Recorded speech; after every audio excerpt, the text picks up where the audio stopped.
안녕하세요. 자, 이번 영상은 이제 악재가 항상 좀 지나고 나면은 기회가 되는 경우가 꽤 많습니다. 뭐 세상의 모든 악재들이 이제 기회가 되고 그러지는 않아요. 분명한 거는 이제 악재도 분명히 내가 좀 해석이 돼야 되거든요. 예를 들면은 정치 테마에서 악재, 특히 그 뭐 대선 후보가 정치에 대해서 뭐 이제 안 하겠다. 혹은 대선 일정에 대해서 이제 마무리되면서 뭐 경선 일정에서 뭐 좀 탈락을 한다거나 그런 식의 이제 악재는 본질적인 재료의 소멸이죠.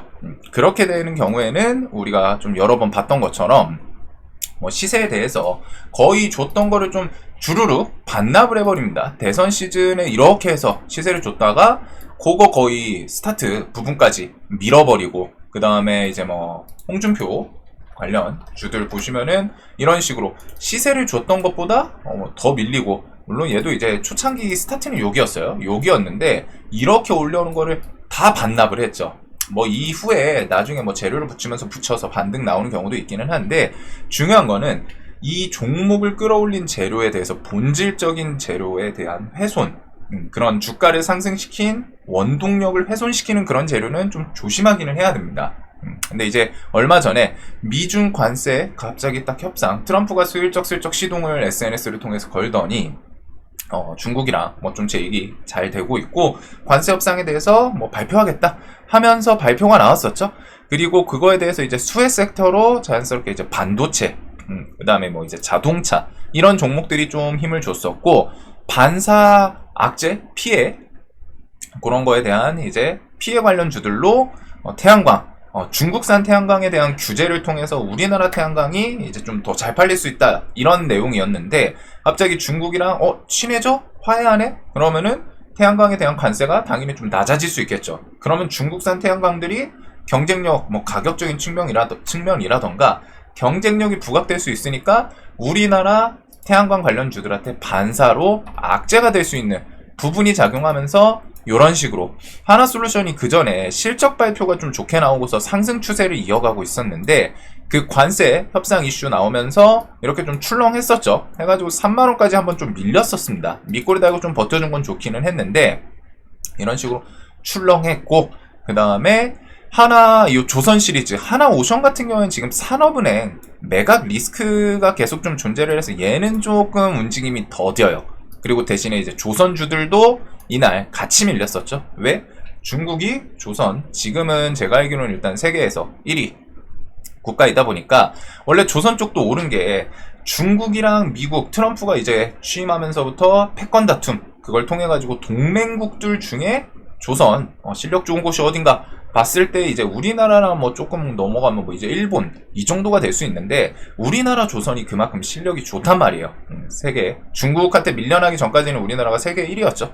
그래서 그런 조선 관련해서 중국 거는 패권 다툼 때문에 쓰지는 않을 테니까 동맹국들 중에서 어디를 써야 되나 봤더니 우리나라가 있었고, 그러면은 한국은 조선 관련해서 트럼프가 이제 발언했던 게 조선 협력을 원한다, 이런 식으로 콕 집어서 우리나라 조선을 협력을 원한다, 이런 식의 내용들이 몇 차례나 있었죠. 인터뷰도 그렇고.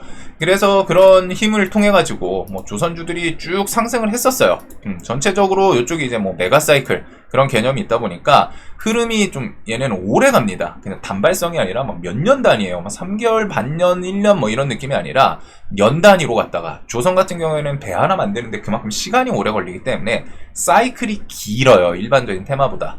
그래가지고 조선주들이 다 신고가, 대체적으로 신고가라던가 혹은 옛날 2000년대 이때 이후 고점 한 10년 15년 신고가 이런 자리들을 좀 다 넘어가는 그런 모습들을 보여주고 있었죠. 해가지고 꽤나 강한 추세를 만들고 있습니다. 근데 이제 여기가 중국이랑 화해하면은 중국 조선 쓸 수도 있는 거 아니야? 그런 식의 이제 악재로 시장에서 일단 반응을 하면서, 실제로 미국이 조선을 중국 거를 쓰지는 않을 거라고 생각해요. 이날 그때 영상에서도 설명드렸지만 그래도 하락을 했고, 제가 이날 5월 12일 영상에서 이 미중 관세 협상 관련해가지고 좀 수혜주랑 이제 피해 업종 정리를 하면서 돈이 될 수 있는 섹터는 좀 있지 않나, 이런 걸로 밀리면은 태양광이랑 이제 조선 쪽은 뒤에 좀 돈이 될 수 있으니까 많이 생각해봐라 라고 말씀을 드렸었던 그런 테마입니다. 그래가지고 태양광 같은 경우에는 뭐가 있냐면은 결국 이렇게 해가지고 밀리면은 뒤에 엮일 수 있는 포인트가 있죠. 멤버십에서는 이제 얘네들이 좀 하락을 했을 때 딱 그 얘기를 드렸거든요. 얘네들이 지금 하락을 하는데 하나솔루션 같은 경우에는 기간 매수세가 일단은 지속성이 있어요. 수급 왜 시총 큰 종목이고 실적 기대치로 지금 상승하다가 지금 뭐 중국 태양광 밀어내고 뭐 이겼다 이런 느낌으로 왔다가 올라갔던 건 아니거든요. 그것도 분명히 뒤에 영향을 받았을 수는 있는데 여기서부터 올라왔던 게 그것보다 두 가지가 우선이에요. 기본적으로 정치, 대선 테마 영향이 하나 있었고, 이재명 대선 후보가 지금 가능성이 좀 높게 점쳐지다 보니까, 민주당 같은 경우에 예전부터 신재생 에너지가 메인이었죠. 그리고, 얼마 전에, 지금 뉴스, 오늘 장중에도 부각된 그 햇빛연금, 해가지고, 태양광을 통해서 이제 좀 돈을 만들어내는, 이익 창출하는 그런 부분도 있었는데, 그런 정치 테마를 타고 올라온 것과 그 다음에 이 기업이 이제 실적 발표 나오면서 실적이 좀 좋게 나오고 수급이 엮이는 수급이 계속 들어오고 있었어요. 그래가지고 5월 12일 날도 악재로 밀렸지만 자 수급주는 항상 기본적으로 생각해둬야 되는 게 수급이 중요합니다. 결국 수급주는 뭐 호재든 악재든 그건 뒤에요. 결국 기관 외인들이 세게 사냐 파냐 이게 중요하거든요. 그래가지고 오늘 보시면은 이 12일날 악재 있을 때도 외인 기관들 외인은 그냥 조금 팔아요. 많이 팔지도 않죠. 그 전에 샀던 거 대비해서는 많이 팔지 않습니다. 며칠 3일 동안 팔았지만 보시면은 80억 70억 이거 합쳐도 한 160억 200억이 안 되죠. 근데 그 전에 샀던 게 얼마예요? 350억 130억 뭐 여기 뭐 50억 100억 해가지고 한 5, 600억을 샀단 말이에요. 여기서 200억도 안 파는데 그 앞에서 500억을 넘게 샀어. 그리고 매도도 격렬하게 100억 단위로 팍팍 팔고 그게 아니죠. 그래가지고 흐름 자체가 좀 무난하더니 기관 매수 메인은 지금 얘는 기관입니다. 연기금 투신 이렇게 해가지고 450억 480억 금융투자 460억 요 기관에서 메인으로 좀 계속 힘을 주고 있는데 기관도 이탈을 안 해요. 12일에도 악재가 있음에도 불구하고 매도가 안 나옵니다. 그래서 멤버십에서는 이 종목 같은 경우에는 뒤에 태양광 이런 거는 이제 수급 일단 이탈이 없기 때문에 수급이 좀 들어올 수도 있고 수급 이탈이 없다는 거는 악재가 있는데 없다면은 시총 큰 애들은 수급이 결국 돌리는 경우가 꽤 있거든요. 연속성 있게 들어오고 있었기 때문에 그리고 지금은 우선은 중국 관련한 그런 규제 그거 반사이익으로 오른 메인 재료가 아니기 때문에 정치 테마 관련해서 이재명 대선 후보가 태양광 관련해서 이제 정책으로 언급할 가능성이 높죠. 그것도 좀 말씀드렸었고 그 다음에 수급 결국에 무난하게 3만원짜리도 이날 버텼어요. 그리고 오늘 이제 뭐 햇빛연금 그런 것들이랑 그 다음에 이제 미국에서 솔라에너지 뭐 상승 이런 재료들 즉 세력 입장에서 건덕지 기관애인들 입장에서도 건덕지가 있으니까 냅다 땡겨 올리는 모습을 오늘 보여줬습니다. 장중에. 그리고 SD에는 얘 이날 뭘로 밀렸을까요? 5월 9일 요때 이제 오버행 이슈 보통 우리가 오버행이라고 표현을 하죠. 5월 9일에서 얘가 추가 상장 이 물량이 있었어요. 국내 사모 12 전환 해가지고 뭐 한 500만 주쯤 물량이 뭐 좀 등치가 있어 보이기는 하죠. 그래서 쭉 밀렸는데 자 얘도 태양광에서 세력주에서 좀 대장격을 하던 애예요. 이전에 상한가하고 다음날 슈팅 만들고 그 자리를 이탈까지 해버립니다. 밑에를. 근데 거래대금이 안 터져요. 악재 추가 상장 저는 이런 추가 상장이나 오버행 이슈를 개인적으로 좀 좋아합니다. 왜? 이런 추가 상장은 물론 이제 물량이 크고 하면은 시장에 악영향을 주기는 해요. 악영향을 주기는 하는데 그럼에도 불구하고 결국에는 보통 이런 물량 나오는 건 또 시장에서 소화도 하고 그리고 이런 오버행 이슈는 일정들이 보통 정해져 있잖아요. 언제 나온다, 언제부터 이제 판다, 뭐 상장한다 이런 것들이 있는데 시장에서 보통 지나고 나면 소화를 합니다.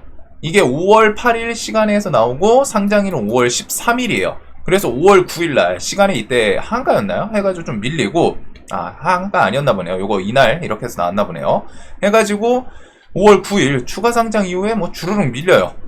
밀려놓고 악재로 밀렸잖아요. 근데 거래대금도 안 터지고 하락을 하더니 호재성 뉴스 있으니까 바로 끼있게 탁 하고 땡겨 올리는 이거랑 이제 오늘 비슷했던 움직임에 APR이 좀 있죠. 얘는 뭐 크게 밀리진 않았습니다. 얘도 근데 어제 추가 상장 이렇게 해가지고 추가 상장 볼 때 그냥 팁을 하나 말씀드리면은 이 뭐 발행가액은 어차피 미치예요. 발행가액이 뭐 지금 위에서 뭐 하고 그럴 리가 없잖아요. 주가가 올라오고 발행가액이 보통은 미치기 때문에 발행가액은 그렇게 신경 쓸 필요는 없습니다. 중요한 거는 얼마나 나오냐, 뭐 수량 플러스 지금 가격이에요. 어차피 얘네들이 5,000원에 발행가액이 뭐 5,000원이어도 10만원 지금 여기서 팔 거 아니에요. 팔더라도 5,000원에다 팔고 그러진 않겠죠. 그렇기 때문에 이 발행가액은 의미가 없고 그냥 주가보다 어차피 요 발행가액보다 윗자리에 보통은 종목들이 있기 때문에 그거는 신경 쓸 필요가 없고, 물량이 얼마나 나오나, 몇만 주가 나오고 그게 지금 가격이랑 곱했을 때 시총 대비해서 얼마나 되냐. 지금 10만 주고 대충 API 같은 경우는 10만원, 그냥 뭐 좀 내림 처리해가지고 10만원 하면은 100억 좀 언저리죠. 100억 좀 넘어요. 자, 근데 이 종목이 지금 상승 추세 실적 타고서 계속 올라오고 있고, 최근에 거래대금이 이날 9천억 터지고, 이날 4천억 터지고, 이날 2천억이 터져요. 자, 근데 이게 물량이 100억이 나온대. 아, 큰 물량일까요? 100억이란 돈만 봤을 때는 작다 크다. 분명히 금액 자체는 클 수 있지만 시장에서 시총 100억짜리에서 100억이 터지면은 진짜 큰 거죠. 근데 시총이 얘가 올때요 4조예요. 4조. 4조짜리에서 100억이 나오는 거는 클까요? 작을까요? 시총이 1000억짜리에서 100억이 나오면 클까요? 작을까요? 이런 숫자에 대한 개념, 좀 대비해가지고가 중요하거든요. 시총 1000억짜리에서 100억이 나오는 거랑 시총 1조에서 100억이 나오는 거랑 차이가 엄청 크죠. 시총 1조에서 100억이 나오는 거는 뭐 바다에 그냥 오줌 조금 싼 느낌으로 왔다가 티가 잘 안 나요. 그렇게 큰 금액이 아니에요. 근데 시총이 작아. 막 혹시나 뭐 500억짜리인데 100억이 나와. 그러면 시총 대비해서 5분의 1이 나오는 거기 때문에 그건 상당히 영향력이 있을 수 있겠죠. 그래가지고 그런 이슈로 추세 좋게 기준목 만들고 하루 이틀 좀 버티다가 시세 쭉 주고 있던 그런 움직임이었는데, 그 이슈 추가 상장 붙으면서 이렇게 밀어버린단 말이에요. 주가를 해가지고 이게 추가 상장 붙고 대략 한 5%를 밀어버리죠. 시총 대비해서 저 100억은 그렇게 큰 편은 아니거든요. 혹은 이 종목이 하루에 터지는 거래대금 비해서도 그렇게 큰 종목이 아닌데 밀어버리니까 오늘 오전에 이렇게 해서 기술적인 반등, 돌려놓는 수순까지 좀 움직이는 이런 게 이제 기회가 될 수 있어요. 보통 저는 그래서 추가 상장 이런 것들을 좀 좋아합니다. 예전에 한국첨단소재도 유상증자 그 물량 나오고 개파라 막 이렇게 쭉쭉쭉 내려왔는데, 지나고 나서 결국 이게 기회가 됐죠. 엄청 해가지고, 그래서 그 재료에 대한 구분, 그 다음에 이제 뭐 물량 같은 거 공포감이 있을 수 있는데, 결국 그런 오버행 이슈로 좀 좋은 자리 내려올 때는 기회가 되는 경우가 많아요. 그리고 조선도 좀 아까 전에 말하다가 샜지만 얘도 결국에 중국 조선을 쓸 확률은 떨어진단 말이에요. 그리고 조선은 제가 중간중간 일반 영상에서도 좀 힌트 드렸던 게, 얘는 외국인 매수세가 계속 있어요. 12일날 뭐 악재고 뭐고 하나오션 때문에 조금 영향받았을 수는 있는데, 하나오션은 그냥 혼자 그 산업은행 매각 그 이슈 물량이 꽤 많죠. 그런 영향을 받은 거고, 나머지 조선주들은 일반 관심 테마에서도 외국인 매수세 지속성을 좀 계속 언지를 좀 드렸습니다. 그래가지고 결국 밀리고 이후에 수급 지속되고 하니까, 조선 같은 경우에는 사이클 자체 흐름도 길고 그 다음에 중국이랑 뭐 화해한다고 해서 그게 사실상 진짜 정말 뭐 동맹처럼 뭐 혈맹처럼 끈적하게 뭐 정말 사이좋게 어깨 동무하고 오늘부터는 너랑 나랑 한 몸이다 뭐 이런 느낌의 동맹이 아니잖아요. 그 협상이 아니잖아요. 해가지고 관세 협상을 하더라도 분명히 뒤에서 진행될 수 있는 부분이 있는데, 중국 조선을 쓸 확률은 낮다는 거죠. 그래서 우리나라 조선에 대해서 외국인 이런 매수세, 그리고 얘네들이 그런 것도 있지만 실적 기대치가 똑같이 엮여 있죠. 실적 기대감 지금 뭐 메가사이클 이런 거 통해 가지고 그런 흐름이랑 같이 움직이고 있었던 거기 때문에, 외국인 매수 그런 악재가 오히려 조금 단기적으로 싸게 살 수 있던 기회를 만들어주죠. 그 당시에는 이거 이제 고점에서 무너질 수도 있겠네, 와르르 하는 거 아니야? 하는데, 악재에 대해서 제가 태양광, 조선 이런 것들은 이날 영상에서도 뒤에 엮일 수 있는 부분이 좀 있으니까 생각을 좀 해보시면 좋을 것 같다. 돈이 될 수 있는 부분이 있다 라고 말씀을 드렸던 내용이 있어요. 그래서 그런 악재에 대해서 뭐 악재 종류는 항상 다양합니다. 그리고 악재는 분명한 거는 내가 좀 보면서 생각을 하고 구분을 할 필요는 있어요. 근데 이제 보통 시장에서 악재라는 게 딱 등장을 하면은 보통 대다수의 개인들이 겁을 먹잖아요. 와, 이거 이제 건드리면 안 돼. 뭐 물론 이제 악재에 대해서 해석이 안 되면은 건드릴 필요는 없기는 해요. 내가 해석을 못하겠다 싶으면은. 저도 가끔 주식시장에서 재료를 보다 보면은 이거는 좀 긴가민가한데 해서 해석이 안 되는 경우도 분명히 있어요. 모든 재료가 다 해석이 철저하게 기계처럼 되고 데이터화 돼가지고 이거는 지금 자리부터는 기회다 이렇게 확정이 날 수 있는 건 아니니까 재료마다 해석이 되는 것도 있고 이거는 오히려 이걸로 밀리면 좋은데? 라는 긍정적인 해석이 되는 경우도 있고 반대로 이거는 좋은지 모르겠는데 하는데 그 종목이 상한가를 가는 경우도 있어요. 시장에서.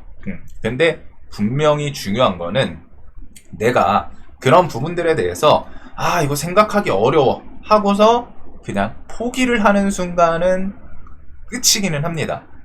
난 그냥 이런 거 재료에 대해서 악재 뭐 이거 그냥 나 머리 아파서 생각 안 할래. 그렇게 놔버리는 순간 끝이에요. 결국 주식을 우리가 뭐 하루 이틀 할 게 아니고 한다면은 지속적으로 생각에 대해서 계속 시나리오를 한 번씩 만들어 보고 이 악재가 뒤에 기회가 될 수 있는 부분이 없을까? 뒤에 세력들, 기관들, 외인들이 재료로 이용할 수 있는 부분이 없을까? 이런 것들을 생각하면은 악재로 밀려서 내려오는 게 오히려 기대가 되는 경우도 꽤 있습니다. 저 같은 경우는 지수급락 그런 것들도 좀 좋아하는 측면이 있는데 그런 식으로 이제 재료라는 거 악재 너무 무조건 겁먹지는 마시고 제가 이 영상에서도 좀 중요한 내용들 몇 개 흘러가면서 좀 설명을 드리기는 했어요. 찝어드리진 않았지만 분명히 좀 중요한 내용들, 멘트들이 있다 보니까 조금 공부 더 집중하실 분들은 한번 영상 다시 천천히 둘러보면서 어떤 게 정말 중요한 포인트일까 이게 좀 도움이 되셨으면 좋겠습니다. 자, 영상 봐주셔서 감사합니다.